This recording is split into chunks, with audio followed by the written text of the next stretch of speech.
The disciples shared in the cup of Christ's suffering and found it to be the cup of salvation.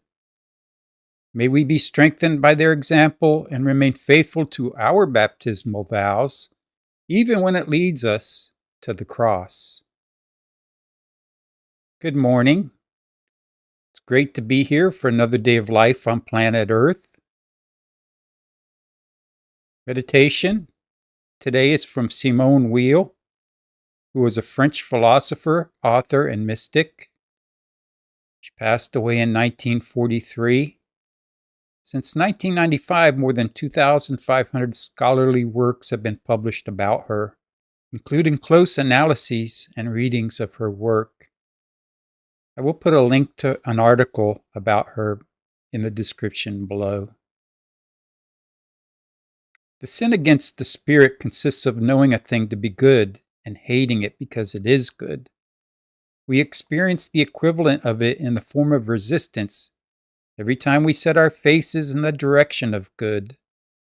For every contact with good leads to a knowledge of the distance between good and evil and the commencement of a painful effort of assimilation.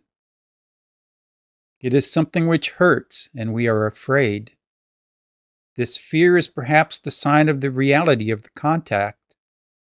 The corresponding sin cannot come about unless a lack of hope makes the consciousness of the distance intolerable and changes the pain into hatred. Hope is a remedy in this respect, but a better remedy is indifference to ourselves and happiness because the good is good, although we are far from it, and may even suppose that we are destined to remain separated from it forever. Once an atom of pure good has entered the soul, the most criminal weakness is infinitely less dangerous than the very slightest treason, even though this should be confined to a purely inward movement of thought, lasting no more than an instant, but to which we have given our consent. That is a participation in hell. So long as the soul has not tasted of pure goodness, it is separated from hell as it was from paradise. When we love God through evil as such, it is really God whom we love. Sisters and brothers, anytime the word mystic is attached to a person, we know that the meditation is going to be rather thought-provoking and deep. When we love God through evil, it is really God whom we love. Isn't it true that we encounter evil every single day that we go out into the world? And I suppose the idea is that we love the sinner despite the sin. We condemn the sin, but not the sinner.